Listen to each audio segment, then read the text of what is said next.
Have you ever felt like your world is crumbling around you and there's nothing you can do about it? That anxiety and stress have become your constant companions? If so, you're not alone. But what if I told you that 2 millennia ago, people discovered a powerful way to deal with exactly that? Today, we're going to talk about Stoicism, and we'll explore 50 Stoic principles that could radically transform your life. But don't be intimidated. We won't be rattling off a dry, boring list. Instead, we'll distill the essence, 5 core ideas that encapsulate all these principles and that you can start applying today. Stay with us, and you'll discover how ancient philosophy can become your superpower in the modern world.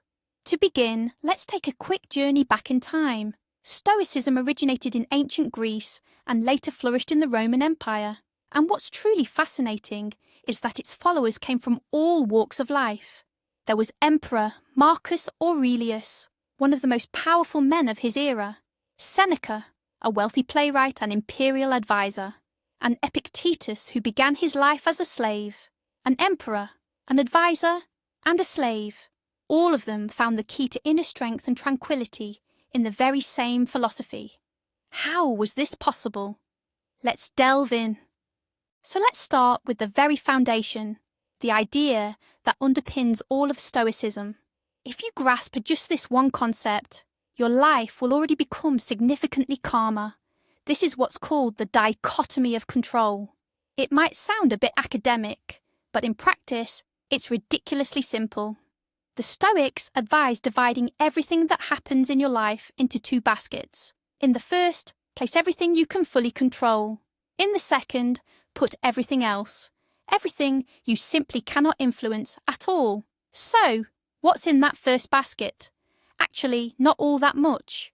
Your thoughts, your judgments, your reactions to events, your decisions, and your actions. That's it. This is your area of responsibility. And what fills the second, much larger basket? The weather, the economy, traffic jams, other people's opinions of you, your past, and even your health to some extent. You can influence it, but you can't fully control it. Now here's the crucial point. The Stoics teach us to direct 100% of our energy towards the first basket, and 0% towards the second. Let's look at an example. Imagine you're stuck in deadlocked traffic, late for a very important meeting. The typical reaction? Anger, stress, honking your horn, yelling at other drivers, constantly checking the time. But what can you control in that situation? Nothing. The traffic won't clear up because of your anger. A Stoic approaches this situation differently. He acknowledges, the traffic is beyond my control. I can't make the cars move faster. But what can he control? His reaction. He can calmly put on some music or an interesting podcast. He can call to let them know he'll be late. He can simply use this time to think or to breathe. He shifts his focus from useless anger to what is within his power. Can you feel the difference? And this brings us to a common myth. Many people think that Stoics are emotionless robots who suppress all their feelings. This is absolutely untrue. A Stoic will also feel a pang of irritation in traffic. He's not a robot, but he won't let that emotion control him. He'll observe it, say to himself, "Aha! There's irritation," and consciously choose not to give in to it. It's not suppression, but management. It's not indifference, but a conscious choice of where to invest your precious energy. Okay, we've figured out what to focus on, what's within our control, but how exactly do we act? How do we make decisions? The Stoic answer is simple. Always choose virtue. Now, many of you might be thinking, oh no, not another boring lecture on morality. But wait, for Stoics, virtue isn't about being a saint. It's an extremely practical concept. It's essentially a guide on how to be the best person you can possibly be. They identified 4 main qualities: wisdom, justice, courage, and temperance. Everything else, money, health, reputation, success, they called indifferent things. This doesn't mean they were completely dismissive of them. Of course, it's better to be healthy and wealthy than sick and poor. But these things don't make you a good or bad person. they are external. Your virtue, your character, that's internal. And only that has true value. Imagine a situation at work. Your boss asks you to slightly embellish a report for a client to close a lucrative deal. If you do it, you'll get a big bonus. If you refuse, you might create problems for yourself. What's what here? The bonus is an indifferent thing. It's pleasant, but it's external. Your decision to lie or to be honest, that's a demonstration of virtue or vice. It's your internal choice. A Stoic would choose honesty, not because they don't want the money, but because their inner peace and self-respect, based on a just action, are far more valuable than any bonus. They understand that money comes and goes, but a stain on their reputation in their own eyes will remain. They prioritize their character over external gain, and therein lies an incredible power that frees us from the endless pursuit of things that don't truly make us happy. All right, we've established where to focus our attention and what principles to follow. But what do we do about the emotions that constantly overwhelm us? Things like anxiety, anger, and resentment. This is where Stoicism offers us perhaps its most revolutionary idea. Keep this profound quote from Epictetus in mind. It's not things that disturb people, but their judgments about things. Let me read that again. It's not things that disturb people, but their judgments about things. All pain, negativity, and stress originate not from external circumstances, but from within our own minds. They are the result of our evaluation, our judgment of an event. The event itself is neutral. Let's take a simple yet very illustrative example. Losing your job. For one person, this might feel like a catastrophe. They'll think, "This is the end. I'm a failure. I'll never find another job. How will I pay my bills?" These thoughts will trigger panic, despair, and even depression. Another person facing the exact same event, losing their job, might think differently. For example, "Okay, I didn't like this job anyway. Now I have a chance to find something I truly enjoy. Or maybe I should change professions entirely. This is an opportunity for a new start." These thoughts won't spark panic, but rather excitement and hope. See, the event is the same. Job loss. But the emotional reaction is completely different. Why? Because the perception changed. The judgment about this event shifted. Stoicism teaches us to pause. Between what happened and our emotional reaction, there's a tiny gap. And in that gap lies our freedom. The freedom to choose how we interpret this event. We can choose to see a problem as a catastrophe, or we can see it as a challenge, a lesson, or an opportunity. The choice is always ours, and when you truly grasp this, you gain the key to managing your emotional state. You stop being a puppet of external circumstances and become the architect of your inner world. Now let's explore one of the most unusual yet incredibly powerful Stoic practices. It might strike you as a little strange, even unsettling.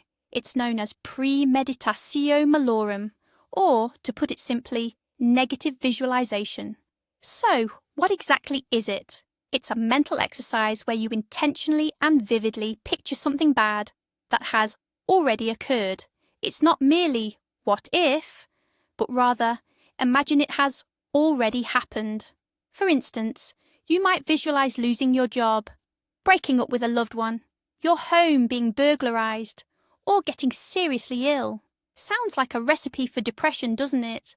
But the actual effect of this practice is quite the opposite. It serves two primary purposes. Firstly, it acts as a kind of inoculation against life's misfortunes. When you mentally prepare for the worst-case scenario, it loses its power to terrify. You effectively rehearse your response. You ask yourself, "All right, this has occurred. What will I do? What are my options?" And you'll discover that even in the bleakest situations, you almost always have a path forward. This strips fear of its paralyzing grip. When something genuinely difficult occurs in real life, you'll be mentally and emotionally prepared.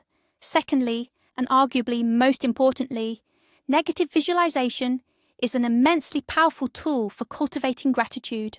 When you spend a moment imagining the loss of something precious, a loved one, your health, your home, and then return to reality to find you still have them, you begin to appreciate them 100-fold. Seneca advised, "Every morning say to yourself, I may not live to see the evening, not to fall into gloom or despair, but to live that day with utmost fullness and awareness." Negative visualization is not pessimism. It's a form of strategic realism that strengthens us in the face of adversity and teaches us to truly appreciate what we have, right here and now.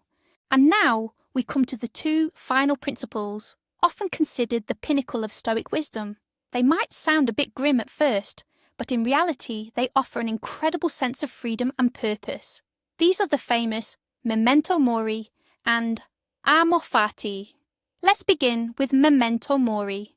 Translated from Latin, it means remember death. The ancient Stoics constantly reminded themselves that life is finite. Some even kept a skull on their desks as a symbol of life's transience. Why such a seemingly grim practice? The goal wasn't to live in fear. Instead, it was to strip away everything non-essential. When you truly internalize that your time is limited, all petty anxieties, grudges, arguments, and the pursuit of superfluous possessions lose their significance. You begin to ask yourself the right questions. What am I spending my precious moments on? Is this truly important? Is this how I want to be remembered? The awareness of death acts as the most powerful filter, helping you distinguish what truly matters from what doesn't, and guiding you to live a deeply meaningful life. The second principle is amor fati, meaning love of fate. This is the profound idea that we shouldn't simply tolerate what happens, but actively embrace and even love it, to embrace everything, the good and the bad alike. Instead of resisting reality or crying out, "Why me?" you affirm, "So be it." This is not passive resignation. It is, in fact, the highest form of acceptance. If you lose your job, amor fati doesn't mean simply sitting back. It means telling yourself, "All right, this is my current reality. What can I learn from this? What lesson can I draw? What opportunity might this present?" It means seeing every obstacle not as a dead end, but as a stepping stone. To truly love your fate means to trust in life and understand that even the most difficult challenges can be an integral part of your path to growth and wisdom. Together, memento mori and amor fati form an incredibly powerful foundation. The first urges us, act now, live fully, for time is fleeting, while the second adds, and embrace everything life brings your way as a gift. And this is where the biggest misconception often comes in. Many believe Stoicism is about suppressing emotions, about becoming cold, unfeeling and indifferent to everything, but that couldn't be further from the truth. Stoicism isn't about feeling nothing. It's about not letting your feelings control you.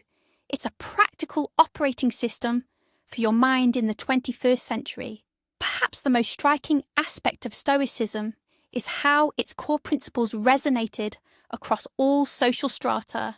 From Emperor Marcus Aurelius, who governed an immense empire, to Epictetus, a former slave whose life was entirely at the mercy of his master, both found solace and strength in the very same principles.